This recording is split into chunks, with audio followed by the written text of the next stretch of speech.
është mirë që zakonisht më tepër t'i referohemi rezultateve të cilat janë duke u numëruar tash, se sa sondazheve, sepse nëse ka një mac më të saktë disponimit të qytetarëve është vota në kuti, e jo pallavrat mediatike e sondazhet e pazargjive. Sondazhet e pazargjive? Po, sepse jo në pak raste, sondazhet kanë rezultuar të mos jenë ashtu si që janë prezentuar. Mos janë edhe mekanizëm propagande, orientimi të frymave? Nuk kam dyshim që gradualisht ato, me përjashtim të disa kompanive më serioze, aty këtu, ka njerëz që kanë thënë që për 10 vite dalim në studio televizive, s'bëjmë matje të opinionit nëse i ngatrojmë sondazhet edhe në fund kanë dalë që kanë huqme të madhe. Edhe ky rasti i zotit Ladrovci flet se të paktën ashtu siç është prezantuar deri më tash nuk ka qenë kjo e përsi. Zoti Ladrovci, nëse arrin që të fitoj... Mund të ketë ndryshim në 33 kuti që kanë mbetur të panumëruara?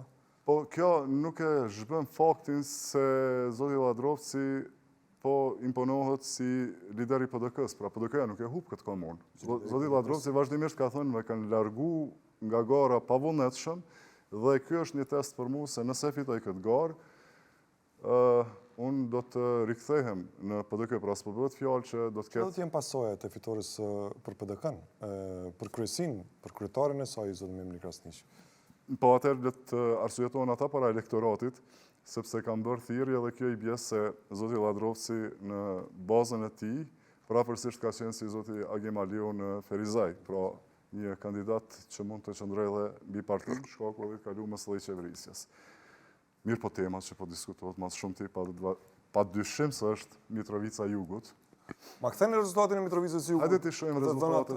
Zyrtarët të Komisionit Qendror të Zgjedhjeve, të shojmë sa kuti janë numëruar dhe cila është gjendja.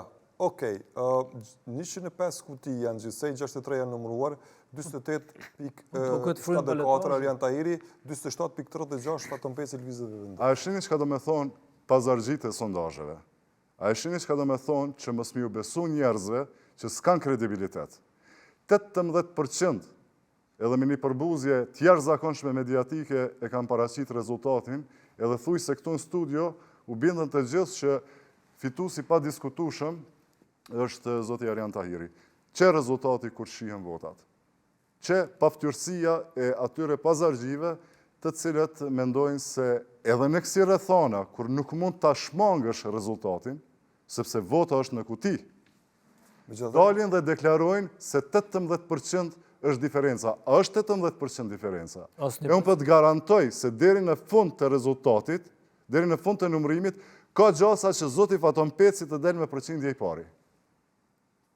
Pra, kush kesh i fundit, kesh mas mirë. Në këtë 20% ka gjasa që të përmbyset rezultati. E votave të pëthemi të panumëruara që janë. Ka gjasa në këto rrethana. Po posë diferenca është e vogël shumë. Të marrë vetëm ta përfundoj.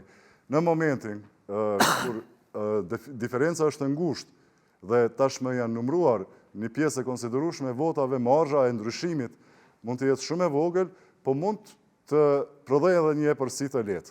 Pra kush qesh i fundit, qesh mas mirë.